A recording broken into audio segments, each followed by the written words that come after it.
This is the Pete and Sebastian Show with Pete Corielli and Sebastian Maniscalco.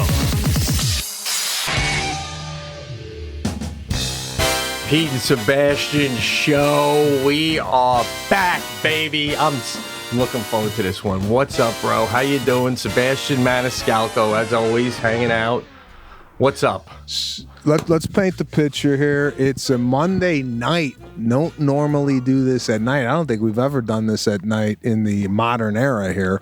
We've done a few in the past, 3-4 years ago, liquored up a little bit. But this is a nighttime cast. I like the vibe. Already, just being night. I do too. Kids asleep.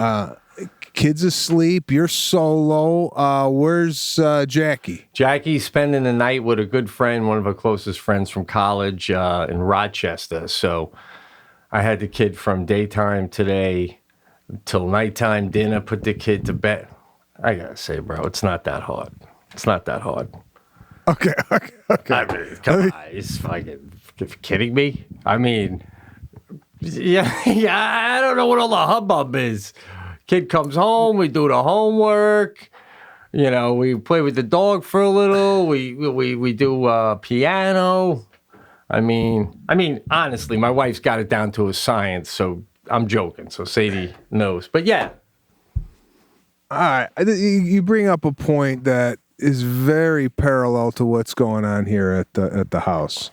Are you saying you don't know what the hubbub is because Jackie makes a hubbub, or are you saying in general you don't know why parents are complaining? Well, listen, I got a whiskey or two in me. I'm looking forward to the night hanging. Yeah, I was being a little pompous. I was saying, I don't know what's with all these broads yapping away about how hard this is. It was a walk in the park. No, but I'm saying Jackie honestly has the whole system down, and the food was pre-made, and I'm kidding. It's very hard to do. Okay, so let me ask you. Last week we got into the whole thing that Jackie basically is doing everything over there except for wiping your ass, right? Right. Oh, by the way, a listener reminded me, outdoor landscaping too, but yes, except for wiping my ass. So I want to know. I want to know, in your relationship, when it comes to getting Sadie out of bed, bath time, shower time, is all this a duet, or does Jackie generally do this solo? How do you work the bedtime routine when both of you are in the home? Jackie probably does it 3 nights a week, and then during the week, and then I'll do it like 2. But basically, one of them has to go up, get the tub going. She washes herself now, but you just got to keep that shit going. I mean, it takes nothing for this kid to she'll be half naked, getting ready to get in the shower, and then the dog will be chewing a sock. And if you're not watching it, 45 minutes later, she's still fucking buck naked playing with the dog with a sock, right? You got to keep that shit moving. So are you both ever doing this together, or is it always a solo operation? Sometimes it's together. Like the other day, it's funny you bring that up. The other day, Jackie was braiding her hair while I was brushing her teeth at the same time. And I said, this is like a Wizard of Oz when they're restuffing them and grooming them all. Yeah. But Jackie puts her to bed usually. That's why I needed you to give me an extra 15 minutes before we started, because when I never put the kid to bed, like I kiss her goodnight, and then she climbs in and Jackie tucks her in, because I knew it was going to be, Dad, I'm hot. Dad, I need this, that, whereas Jackie would just be like, shut up and go to bed, Yeah.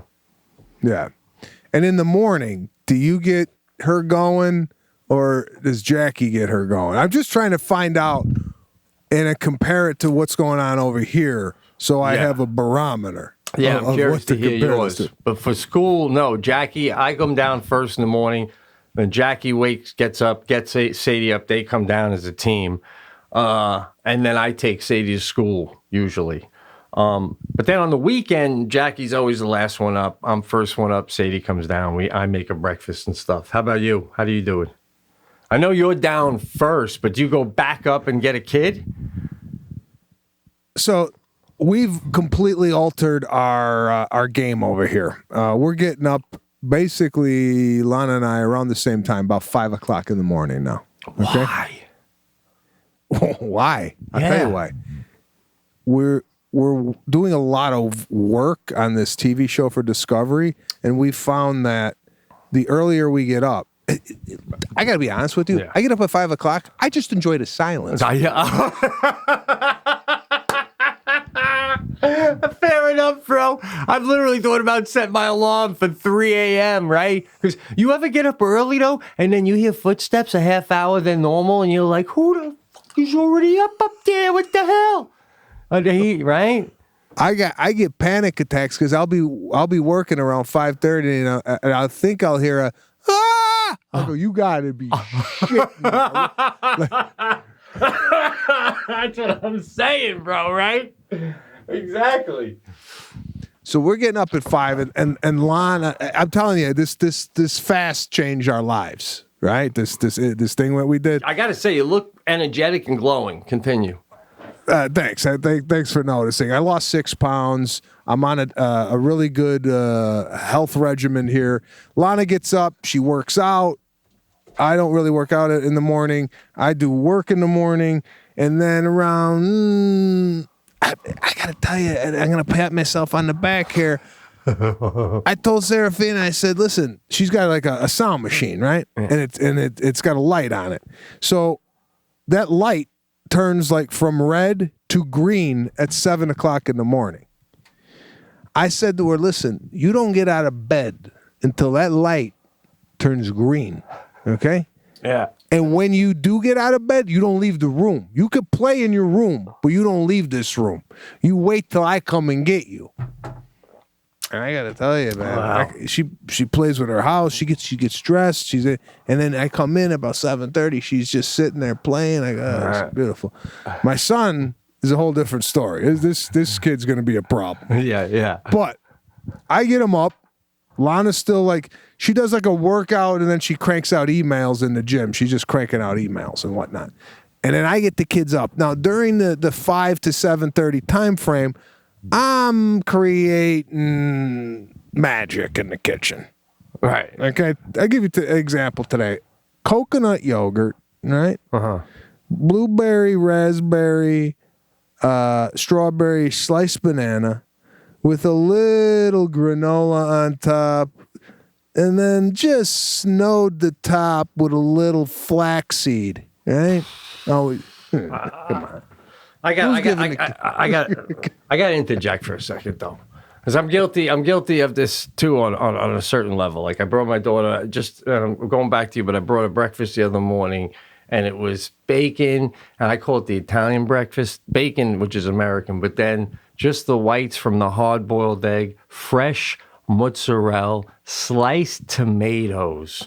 And then a half a bagel with cream cheese. I go, I know you're not going to eat all of it, but I just gave you a few options. And I go, your juice is coming, right? And I turned to go get the juice, and I'm like, what am I?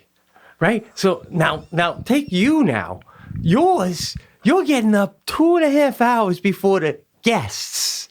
And you're having the guests, you're like a 5-star hotel. You're like, your light will turn green. So you know it's getting close to breakfast time, but don't get out. You can get up, but don't get out. The butler will come and escort you down at 7:30. I mean, bro, you make it sound like you get up at 5 o'clock because you're doing emails at work. And then you cut to 10 seconds later in your story, you go, I start at 5 o'clock. I'm getting the breakfast going. So, but that's in between. Like, it depends what I'm making. You know, maybe I gotta fire up the oven a little bit, lay out the bacon, and then I'll go to the email a little bit. It's all about timing because I gotta time it so when they get up, it's hot and whatnot. And it's changing every. I made Sunday morning. Yeah. I made a chorizo scramble, right, with What's chorizo? What does that mean? What is that? It's a ground meat basically with a little hint of spice. It's Mexican, right? In the egg? Put that, and then I get that going in the pan. Then I pour 2 scrambled eggs on top, or two eggs. I whip them up. I pour them on top. Right. Also, before that, I'm sorry. I start with chopped asparagus. Grill that. Put the meat in. This is breakfast? Yeah, eggs, right, and then I top it off with a little medium salsa. Eh? Bro, this is a better dinner than most kids have in a month. And you're banging this out for breakfast? I mean, how do you? I can't believe you're getting a kid to eat asparagus for breakfast. Well, I'm burying it. That's right. I'm burying it in the meat and egg. They don't even know it's coming, man. Wow, you got your kid eating a meat mixed with egg in the morning? That is an advanced palate, bro. That's an advanced palate. I'm digging it. I don't surprise them. Here's the trick on weaving vegetables and what have you into meals. It's not like they eat hamburgers and hot dogs and then the next meal is asparagus. What I do is I preface the week by I go, listen, we got to start expanding our knowledge about food and variety. So what you're going to see this week is a little different than what your normal breakfast, was for the last 6 months. Right. I'm gonna start changing the gear. Okay, Daddy. Okay, let me know if you like it. And here's another thing I do. I forgot to even tell you this. They really haven't had. It was coconut yogurt, not regular yogurt. So I was kind of like iffy. It's not as sweet. So what I did is I brought out a sample yogurt. I didn't want to put all the yogurt and the whole thing in. They taste it no good, right? Yeah. So I bring out a sample and I taste that. Like it? Yeah. And then I make it. Oh my God. Chef is coming out, giving you a little teaspoon before he gets started. Just want to make sure before I go down a path that you don't like. One thing you're not setting your kids up for is that they have to have the breakfast ever at a Holiday Inn one morning. They're going to go, take one foot in there and go, what is this shit? Well, that's listen, this is what I'm worried about. When they start sleeping over at their friend's house and their friend's parents make cereal, Captain Crunch, they're going to go, excuse me, where's the chorizo? Yeah. And they're going to go, what? I know. You got to tell them, man. Well, that's the thing. Even with Sadie, I mean, I'm not giving chorizo, but even the cereal is a healthy cereal, right? And she like the kid devours apples. I literally have to say you already had 3 today. Maybe it's too many. And Jackie's like, you can have as many apples as you want. I'm like, the fucking kid's going to get drunk. Her stomach's going to ferment. Jesus. So as a treat, bro, a couple weeks ago, I get shopping with Jackie. I happen to be in the supermarket. I go, I'm getting this. I'm going to let her have it Sunday morning. Fruity Pebbles. Kid doesn't even get halfway through it. Walks back into the kitchen and goes, it's too sugary, Dad. Ugh. And I go, you don't even want to sip the milk? And she's like, oh, no. Can I just get an apple? I'm like, oh, my God, you little granola, bouncy mother. What the? Who doesn't like a bowl of Fruity Pebbles? That's beautiful. The palate's not even educated on the Pebbles because she's been eating so healthy. I know. And I like the variety, too. You know, what you're doing with the variety, that's exactly what I do. I bring 5, 6 items sometimes to the table, and hopefully they'll like one and they'll eat it. And it also is helping me to kind of figure out what they like and what they don't like. It's trial and error. And I'm so immersed right now in cooking that I am literally devouring everything I possibly can. I was watching Giada in Italy. Giada's a chef over on Food Network. Yeah. She's on Discovery Plus. I was watching her. I subscribe to this thing called Masterclass. I'm sure some of our listeners know what I'm talking about. And on there, they got Thomas Keller, Wolfgang Puck. They have a Mexican woman who's a Mexican chef in Mexico City. I forget her name.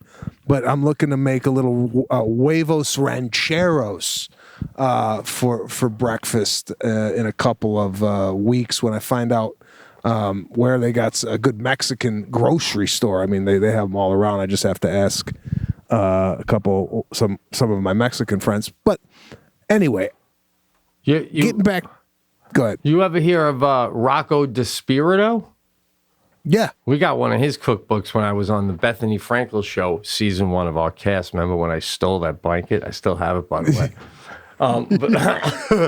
But yeah, she still cooks from his recipe book. It's fantastic. So when your show comes out, I'm not asking you to tell us about the show and we'll give anything away, but will you be, do you think at the end of this thing there could be perhaps a Sebastian and Alana Maniscalco cookbook coming out of the back end of this? Not necessarily a cookbook. It's not something that I'm You're not trying to invent, about. You're not inventing your own dishes? No, okay. I like following recipes. Yeah. And then trying to replicate that. I'm not so much into improvising on the recipe, what have you. But my goal here with this show on Discovery Plus is to take topics that I'm interested in, learn more about them, and infuse humor in the learning of it while it's happening. So, for example, one of the episodes we're thinking about doing is centers around bread. I've always been fascinated how to make my own bread. My grandmother made bread growing up, and we're going to tackle the whole bread thing. So I'm not going to get any further than that, but that's kind of where I'm going. I feel like I've had a rediscovery of my culinary passion here during the pandemic, and now I'm stepping it up, right? But I want to get back to the. I dig it, man. I dig it. You got your golf, and you're like so many men. Like my dad got into the food, and he got into the golf, and the bread. Though I just have to say, yeah, go ahead. What was? Yeah, no, the bread. Yeah, what's up with the bread? You make your own bread? I'd love to find that, hear about that, because we were having Sunday night dinner and we had the special sauce, and which I got to get the name of, but Jackie's like, go get a bread at the top supermarkets, best we got in town, at 9 o'clock when the bread first comes out. It's going to go fast. So I get there, and she goes, FaceTime me when you're there. So I get there, and the bread's there's not that much bread out. I'm showing it to her, and you can hear her on the phone going, that's it? And the lady behind the counter can hear Jackie saying that. So the lady goes to me, we're making 3 or 4 different kinds of breads back here. They're coming out of the oven right now. If you want one of those. And then I'm like, are any of them got a crusty thing? And she goes, we got a nice Vienna bread, da-da-da. So I go, all right, I get that. I go, thanks a lot. And they go, yeah, we'll wrap it up. It's still, we just started making them.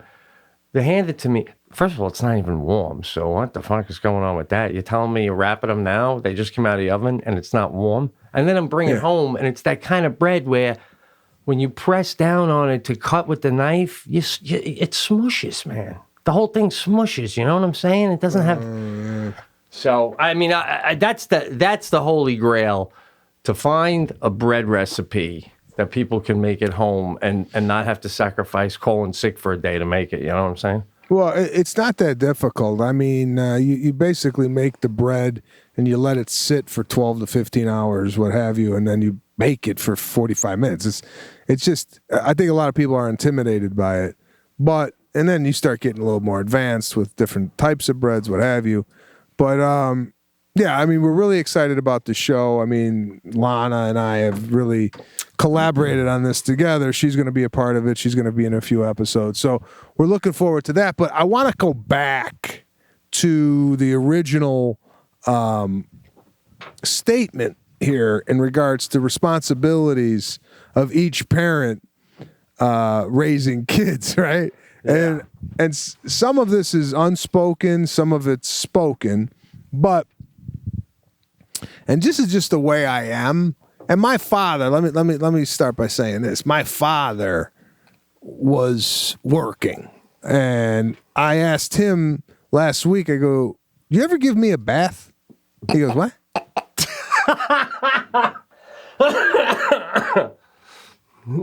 He goes, by the time I got home, you were always sleeping. He goes, by the time I was able to bathe you, you were in college, right? So by the time the timing would have worked out, yeah, no shit. But I feel a responsibility to be a part of the activity that my kids are involved in if I'm at the house.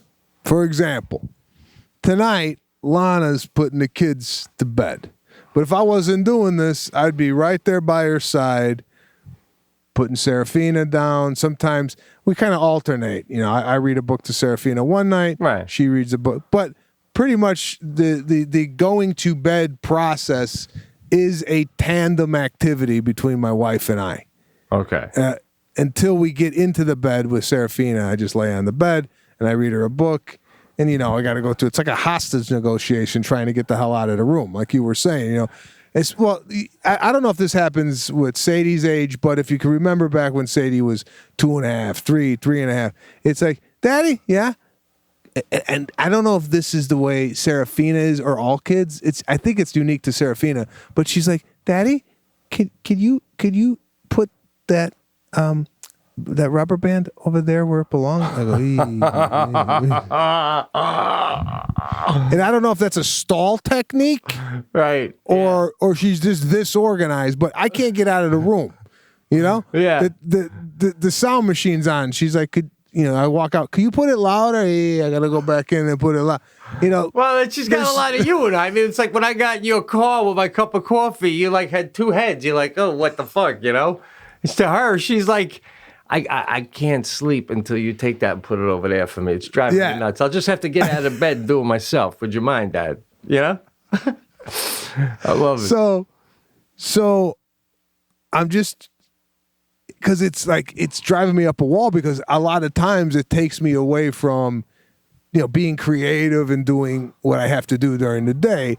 And, you know, I know this is a pandemic and I'm home and whatnot, but, you know, sometimes when you go on the road, you're alone. You could kind of immerse yourself in your own thoughts. Yeah. And you could, you know, be funny or whatnot. Sometimes when you're at home and you got kids running around, it's difficult to get any momentum going with the creative.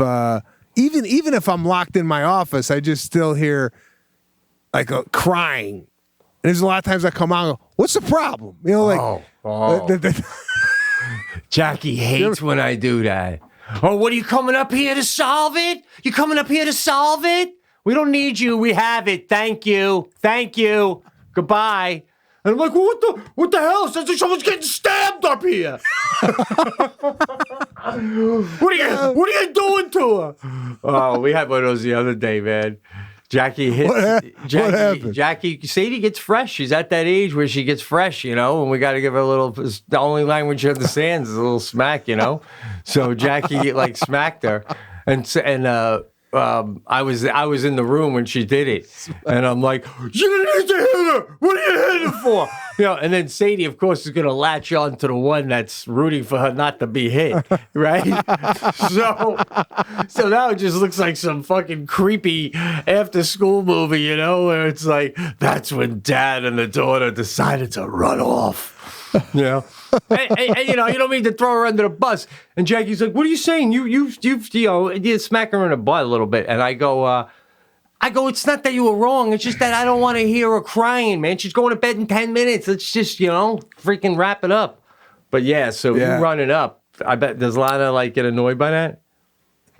Well, yeah, because she thinks that I'm coming out there and my tone would suggest that it's something Lana's doing that's making her cry like that. But to my defense, I have to say, I only come out because there's different cries, right? There's that cry where they're like tired, but then there's a cry that sounds as if they fell 2 stories off the roof. You know what I'm saying? That's where I come out going, the hell happened? You know? Right. And I'm sorry. I got a quick fuse where I don't address things, and this is another thing Lana and I differ on. Lana's disciplinary actions are very one note. You cannot tell if Lana is disciplining the kid or congratulating them for reading.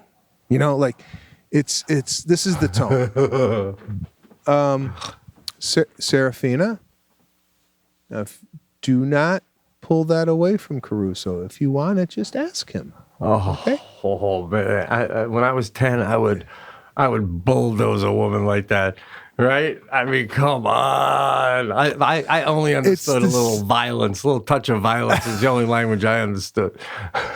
I reacted to volume as a kid. Like Lana could very well say, Serafina, that was really nice that you're sharing. And it's the same thing. There's no inflection of voice or me.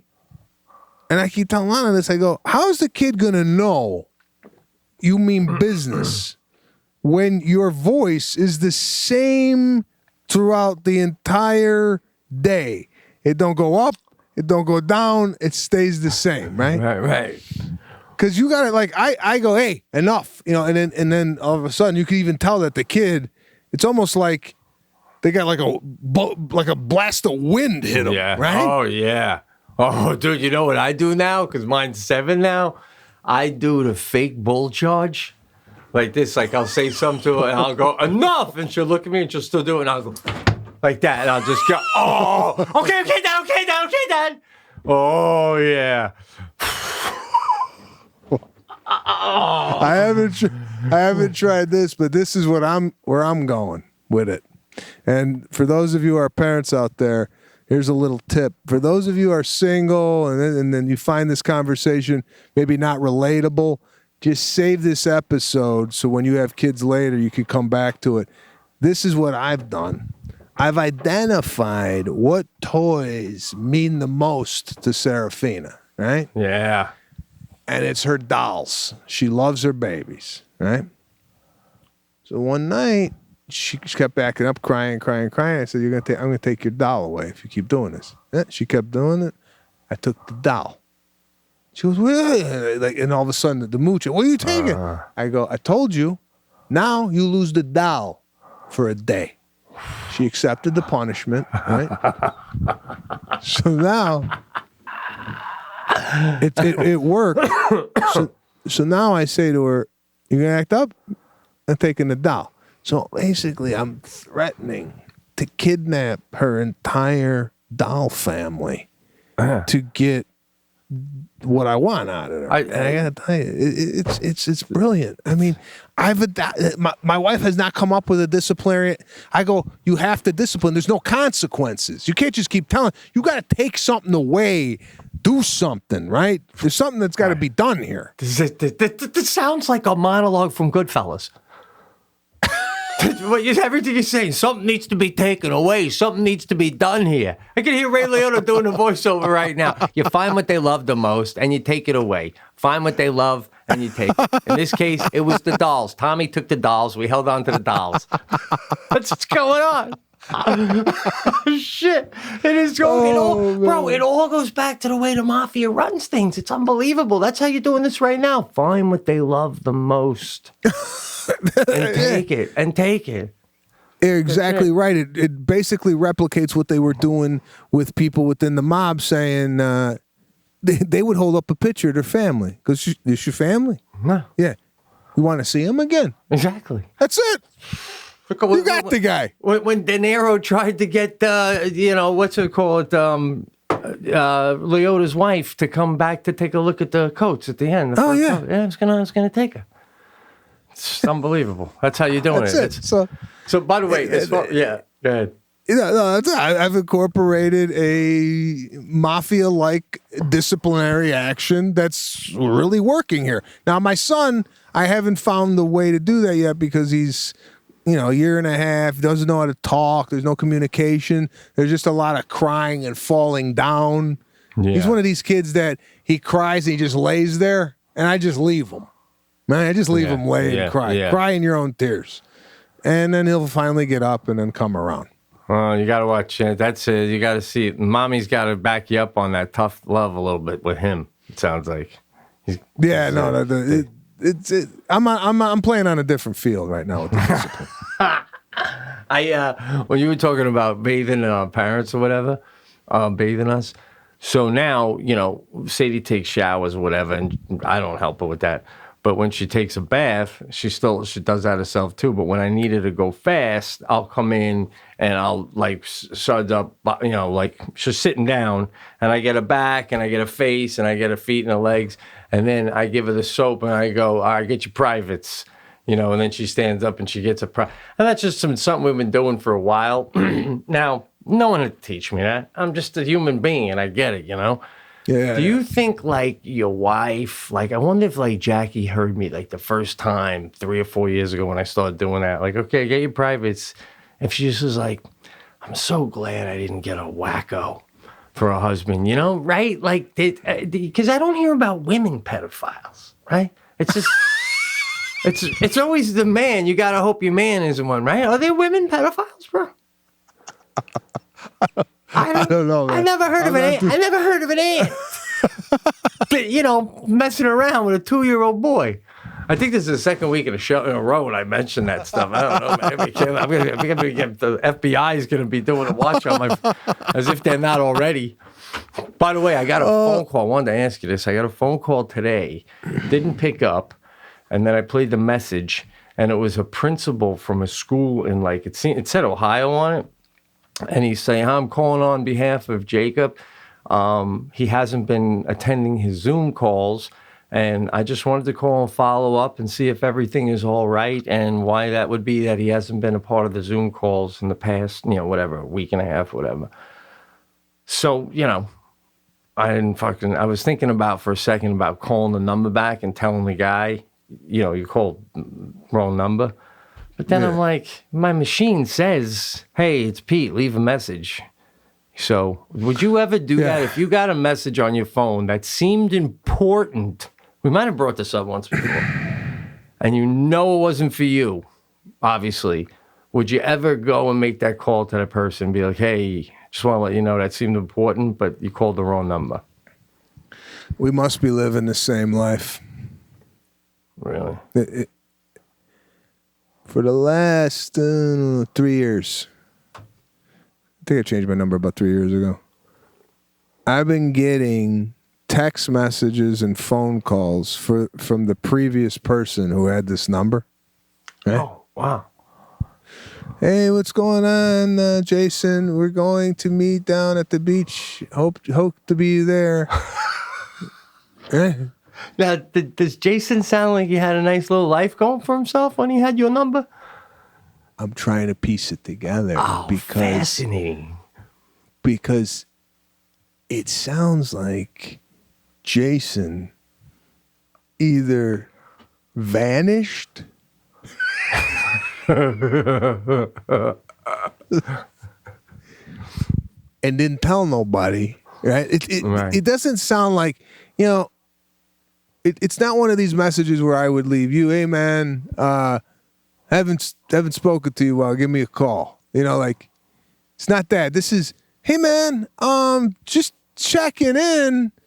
Haven't talked to you in a while. It's like one of those, are you dead in your house or did you go to Ecuador? Well, that begs the question. Do you think whenever someone is done with a cell phone number, do you think it's more often someone like yourself that changed it or couldn't pay the bill or a death? Well, you got to figure if it's a death that the bills don't get paid and they just shut the phone down, right? Well, it sounds like that, either that or some family member calls and says, we're canceling this, the person's not alive. But my point is, not everybody gets the message that somebody passed away. So maybe this guy's reaching out to Jason, a long time later, who knows? Like, I don't know. Which one do you think it would be more often? This is too many people calling him. Where it's like, if there's one or two calls, hey, I haven't talked to you in a while, but this has been going on. I'm getting at least 12 to 15 people trying to get hold of this guy. And the last message was like a little weird, to be honest with you. Really? Come on, you got to share it now. I mean, let's piece this together. Want to go to the beach with us, so he must live on the coast, right? Probably California coast. No, wait a minute. Is Jason a surfer? Was he a surfer? Well, I think Jason was gay based on this last message. Oh, really? Yeah. So like it's been maybe code go to the beach was like gay code for meet me at the fucking behind the back alley. Why is it?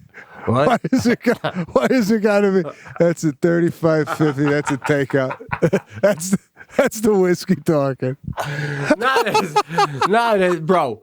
Come on, you ever on a road trip or you ever stop at a rest stop on a road trip? You try to get in and out of that bathroom as quick as possible, man. I mean, every time I turn around, there's usually something on the stall about, that's like a hotbed. Oh, I generally don't. I stop at rest stops, generally speaking. I don't know why I said alley. Sorry, I don't know. Well, no, listen. My rest stop vibe is I go for the rest stops that look like a little bit of it's like a start of a city. Where they got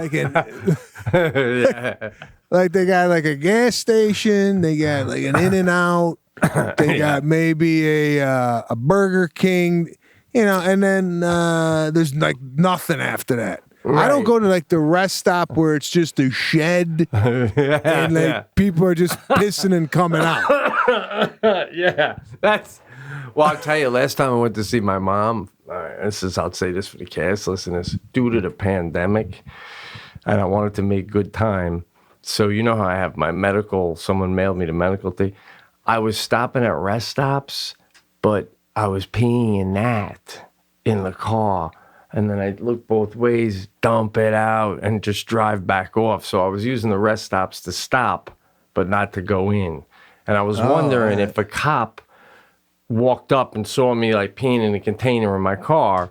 I wonder with the pandemic if you could say, yeah, man, I don't want to go in and risk the I feel like you can get away with anything right now. Well, it's just, again, I don't know if you're living the same life, but Saturday we went out. We're bouncing around town with the kids. And it's one of those things where I felt the piss coming on, but I'll hold it. But then it just got to a point where I gotta go. Yeah. And we had a little bucket in the car, right? Oh, bro, I always feel like I'm gonna be left hanging with these stories, and now you're right there with the bucket. I love it. Thank you. I'm with you. All right, I was gonna fucking bucket.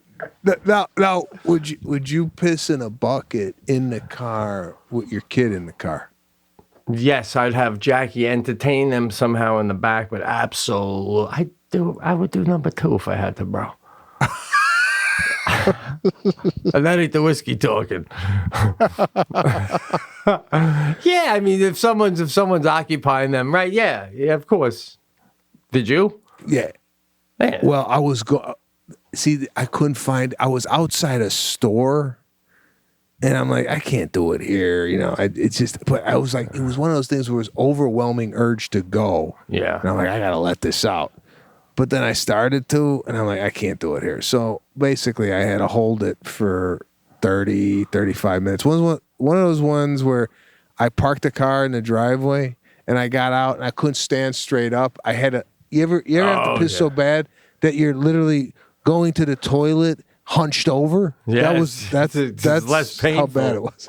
Oh God. Oh man. So yeah, that's that. By the way, speaking of pissing in the car in the pandemic, I'm looking to get this vaccine right now. I'm not looking to skip the line. Right. I'm not in that phase yet. My age group, what have you. I'm going to get the vaccine. If I wait in line till probably June, right? But in you Los are keeping Angeles, your eyes and ears open for any. Yeah. Okay. I'm keeping my ears open for leftovers, right? Which is a big thing here in Los Angeles. I don't know what's going on with the rest of the country, but people aren't showing up for their vaccine appointments, and at the end of the day, they have to use these vaccines. So some people are showing up outside. It's like the Hunger Games, bro. They're showing up outside, and they're like, all right, come on in. We got 40 left over, and people are getting their vaccine shots. Now, is that so bad?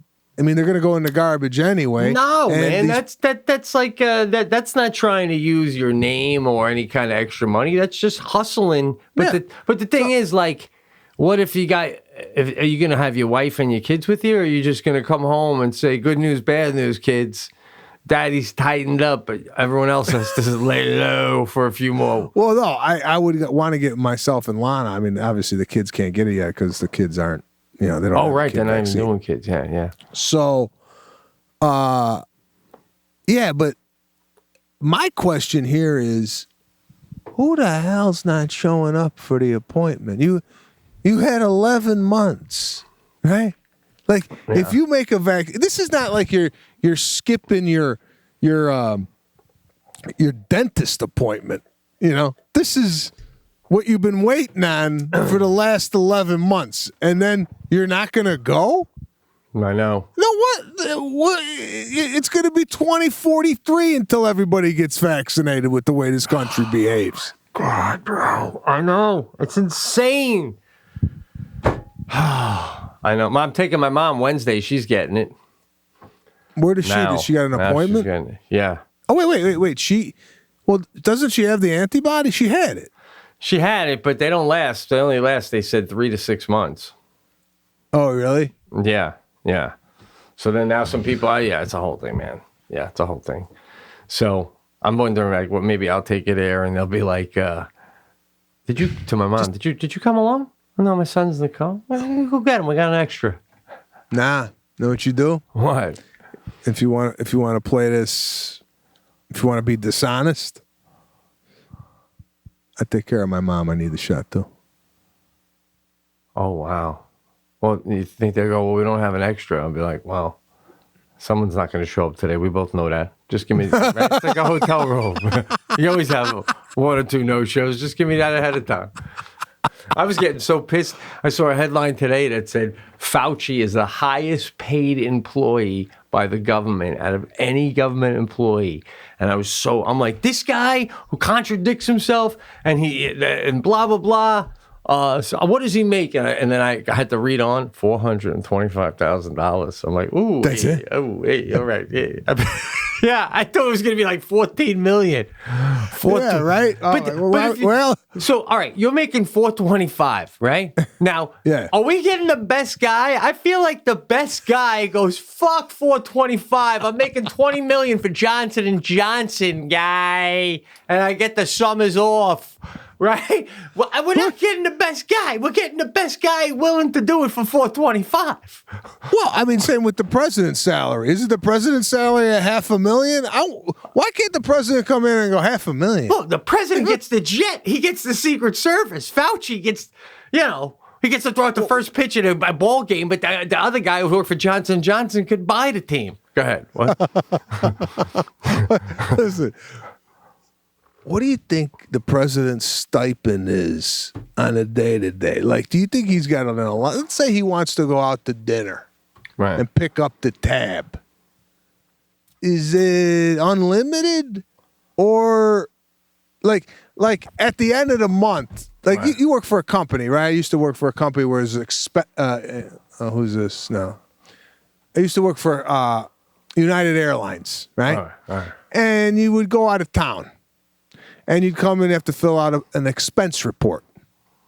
And then if something didn't line up, you get called in and he goes, listen, like, do you think this is going on with the president where at the end of the month, the accountant comes into the Oval Office and go, ribeye?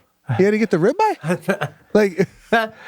I would imagine no, right? I mean, that's a great question. Could an ex-president on the government dollar. Not X, during. Like he's in office and he wants to go, I don't know. He's like, give me have Wolfgang Puck over at Spago make me up that nice lobster dish and bring it over to. Is there an amount of money? No limit. No limit? No limit. I feel like no limit. I mean, for him and his guests, but he can't, I don't think he can go like free burgers for everyone at the Indiana University tonight on me. No. I'm not saying. I'm talking personal use. Yeah, like, of course, man. Can you imagine being the president? And then they come back and going, I'm sorry, sir, you maxed out your tab. Oh my God, did you get the memo? I'm the president. I get that. By the way, did you see that there was a period, like usually when one president's leaving and the other one's coming into office, they're both at the same ceremony, so they just do a switch of the nuclear codes. But because President Trump wasn't going to be where President Biden was, they had to make a separate box. And at exactly noon, wherever Trump was, his nuclear codes were canceled. And at exactly noon, Biden's was started up. But man, they literally carry around a nuclear case with them at all times. So like, I mean, even if I was having dinner and you cut me off on the tab, I'll go, do I have to open up this case? I'll press a fucking button, blow up the whole world. Yeah, so you're telling me a guy with the nuclear codes has got like a limit? No limit. No limit. Okay, so he's got like dry cleaning, dry cleaning his suits. Does that come out of his own personal till, or is that on the government? Government. He's got a guy. He's got a guy in the White House who dry cleans his. Being a president is like being on a cruise ship, and you're the only one on the cruise ship. You know what I'm saying, man? It's wonderful. Trump had a Diet Coke button. I mean, I know that's I heard. Diet Coke button. Can you imagine? Is there a guy? I have a weed button.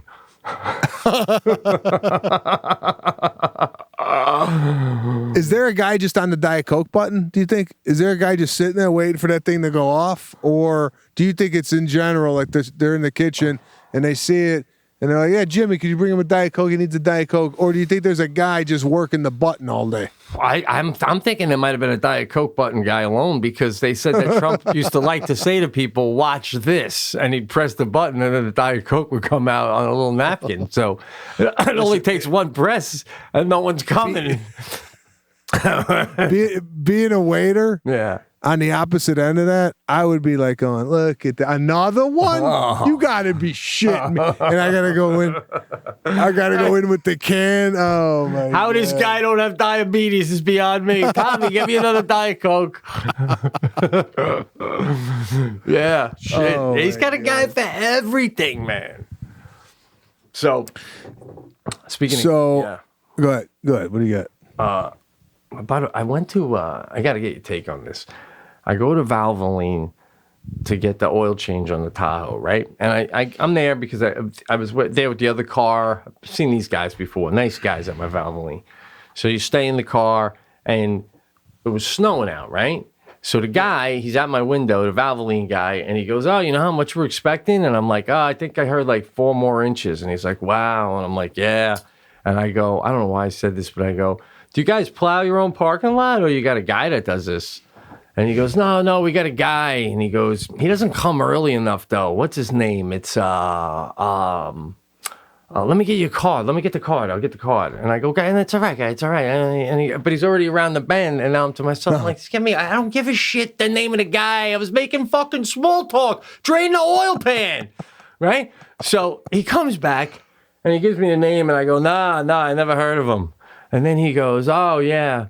Well, listen, man, if you have an insurance card, you can give me your number, we'll definitely be interested. And I go, what? In what? And he goes, well, you plow? So you want to plow? I go, what? No, guy, I don't plow. Fucking guy thought I was a snowplow guy looking for a job. So, but this is I didn't tell him what I did, but I mean, God, if I have to tell you, Right? Can you imagine? No, I'm a professional comedian, but considering you just thought I was a snowplow guy, probably haven't heard of my stand-up. This is the beauty. This is the beauty of that. And this is why I don't understand why people can't get work. You're getting work just on general conversation. That's what I was bringing this up for, bro. You're right there with me. I'm like, how are people not working? It's just accidentally happening. I went home to Jackie and I go, well, I know one way I can make $250 a month. And she's like, why don't I go plow in the Valvoline? She goes, what are you going to do with $250 a month? I go, okay, if I could get the Valvoline in the 2-minute conversation, I could be plowing tops at Home Depot. I'll fucking this whole place on lockdown. And that's just winter. I'll be mowing the whole town, right? That's it. It's just, I mean, literally by mistake, you could literally start a $350,000 a year business. Just because you're personable. Oh, man. You are not kidding, bro. Oh, shit. And then I had this one. I got the Tahoe. I had to get something else fixed at the dealer, the heater. This is about a month ago. And I'm on the Stairmaster in my home gym, which is unbelievable, bro. I'm loving that. And it's ringing, and I see it's the dealer. So I'm like, all right, maybe there's a problem with the car or something. But I had it for a month. So I answer, and he goes, hey, just want to check up, see if the Tahoe's running okay. And I go, oh, well, I was kind of in the middle of something, but all right, hold on. And I turn the music off, and I go, yeah, no, I appreciate it. It is running good. And he goes, good, glad to hear it. And listen, also wanted to tell you, we got this new truck in for $45,000, What? Are you kidding me, man? You didn't care about the Tahoe. No. And you're cold calling me for a $45,000 pickup. Does that ever work? Does somebody go, yeah, you know what? Put it on hold. Let me get my wallet. I'll be right down. Now, my question is, do you think the kid who made that call, literally as he's dialing, even he's going, oh, what the fuck? Right?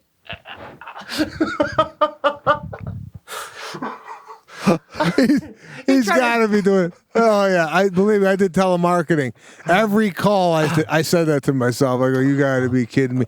You think they're gonna buy this shit from me? Like over the phone, I'm gonna buy a $45,000 truck during a pandemic. Yeah, good luck with that guy. Holy shit. Oh man. No, listen. I used to sell portrait packages for Olin Mills Portrait Studio over the phone. And every time I picked up the phone and I had that script, I literally worked in a small cube, and I had a script pinned to the cube with a thumbtack. And I had to say, hello, is Mrs. Johnson there? Oh. Yes, this is Mrs. Johnson. Well, Mrs. Johnson, my name is Sebastian with Olin Mills Portrait Studio. And I'm just calling to say that we have an 8x10 portrait package available. And they're like, what? What are you talking about? No, wait. When you're doing this, do you ever call and go, is Mrs. Johnson there? And the kid answers, and he's like, hold on. He's yelling for his mom. And in your head, you're like, oh, God. This lady's making dinner and bathing 2 kids. And now I'm trying to fucking sell her a portrait.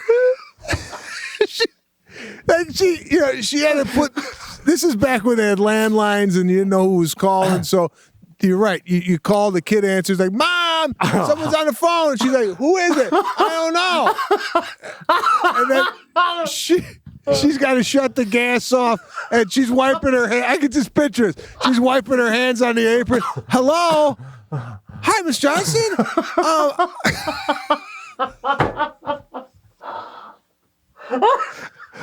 I work for Olin Mills Portraits. What? Olin Mills? I'm fucking making a turkey. Oh, shit. Oh. What about you ever get the guy and he's like, yeah, hello, what? And you're like, when he says what like that, can't you just go, forget it? Oh, I've hung up. Oh, yeah. Like, you're like, there's no way I'm getting a credit card number with this guy over the phone, right? You don't get a what followed by a, oh, wait, no, you're the portrait guy? Oh, shit, yeah. I'm sorry. I thought you were going to be the gutter guy. What's up? We're actually looking for a family portrait. Hey, guys. Oh man, yeah, no, man. Have they ever said something that really did sting, like extra sting, like ouch? That one did get through. I mean, you got like a lot of like, don't ever fucking call here again. You're like, oh shit, you know, like you know, like you almost like interrupted a murder, you know, like one of these like, hello, oh, yeah, hi, is this Mr. Smith? Yeah, what do you want? Oh, I'm sorry, are you killing your wife right now?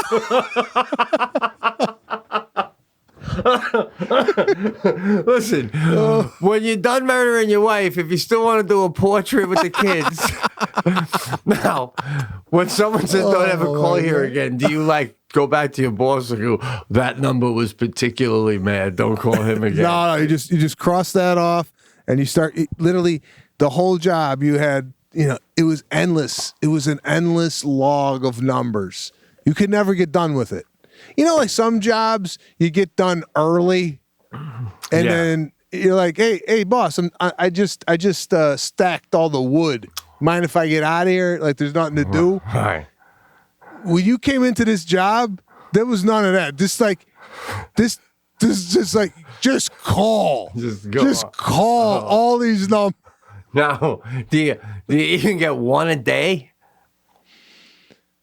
You know, it was one of these things. It was about momentum and confidence. So if you got one, you felt great. And then in that next call, the caller could almost hear your joy and excitement, and you would almost get on a run. Wow, man. I feel like that with fishing, when you catch one fish, it's like something you get hot. You get hot, baby. It's something the way you're holding the pole. Yeah, it was like a blackjack run. It was like, you know, you would get like I got 3 in a row once. What the? We never talked about.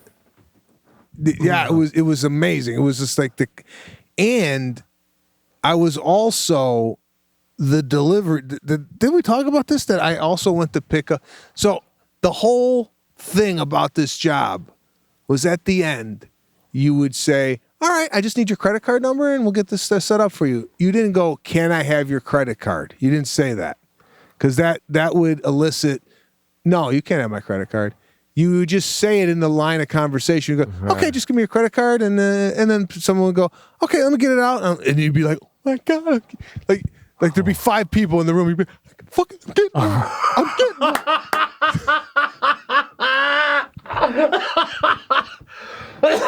Wow, that big of a deal, dude. Well, I mean, to get one of these over the phone. But then here was the nuance of it. Can I get your credit card number? Because they would be interested. Get your credit card? Oh, we don't have credit card. That's okay. That's okay. No problem. We do have a delivery driver that will come out to your house and pick up a check or cash. And I was the delivery driver. Oh. So I would hang up the phone. I would put my fucking jacket on, and then I would go get the credit card as another guy. Holy shit! So, oh my god! So these were all local, obviously. Then all local within, you know, whatever, 5 to 10 mile radius. That's hilarious. So I go out to the. Yeah. I would tell him, I go, our delivery driver is Frank, and he'll be out. And then I would go as Frank to get the fucking check. And they would go, Sebastian was saying on the phone that you get 2 8x10s and 2 5x7s. I go, yeah, 2 8x10s, 2 5x7. And, you know, like, it was. Oh my God. That is so hilarious, bro. My God. Do you believe the shit we used to do? That's insane. It was crazy. It was crazy because, that's what I had to do. I had to change my voice. I had to change my voice as Frank when I went to pick it up, because if they asked me anything, they go, wait a minute. You're the same guy I just talked to. Because I didn't want to be like, I'll pick it up. It's like, they'd feel more confident if there's another guy involved in this business. Yeah, right? yeah. I used to do that when I worked front desk, and I would check you in. And then a lot of times you check someone in and then they're calling down. Like, say I put you in room 1701, and then you get up there and 1701's calling. Right away in my head, I'm like, the fuck is your problem? You know? So when I grab the phone, I change my voice and go, front desk, Kevin speaking. You know, and they'll go, hi, Kevin. Pete checked this in, you know, because you have to wear a dumb name tag. I'm like, okay, Pete's with another guest right now. Maybe I can help you. You know, and then I say, no, that's all we had available. I doubt Pete said that to you. You know, and I'd like do that shit. And then it's great to play another person. It is. Yeah. Shit. God, it's funny. Oh my God. What else do I got? I got something else.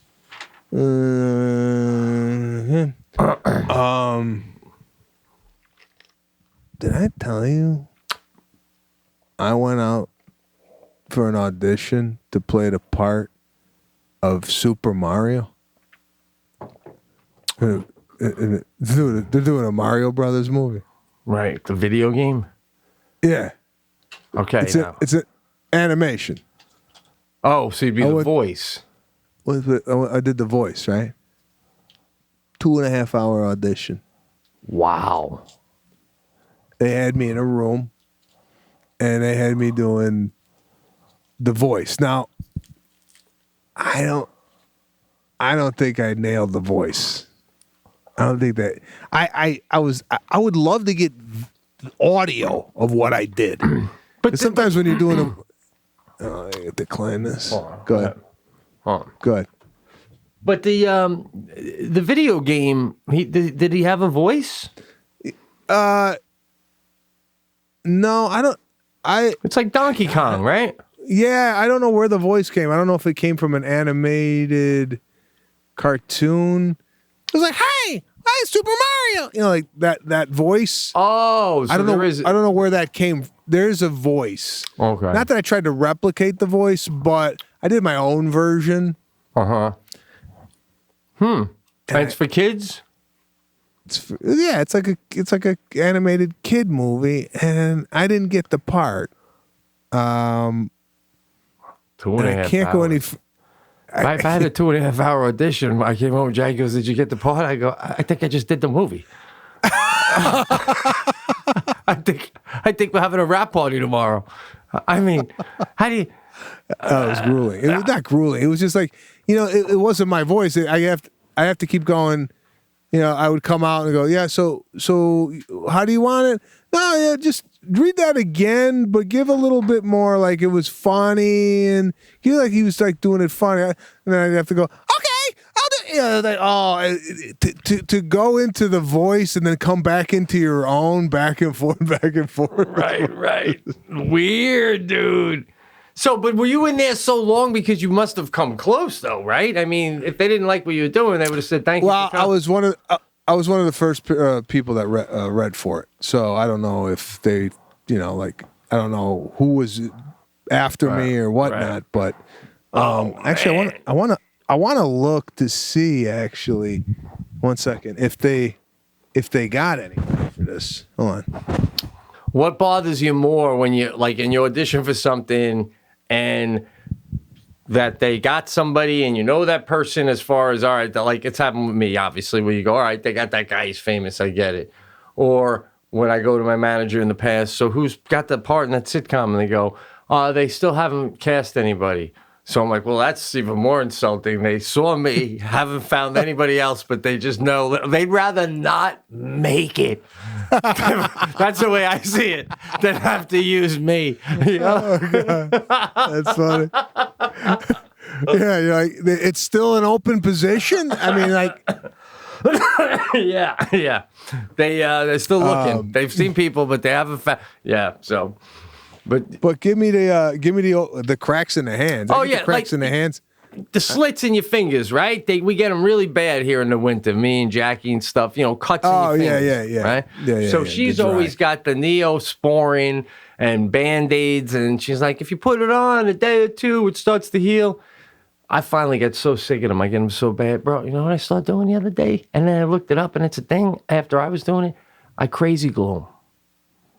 I run crazy glue right in the slit, and then I hold it, and I count to 30, and I blow on it, and then it's stuck together.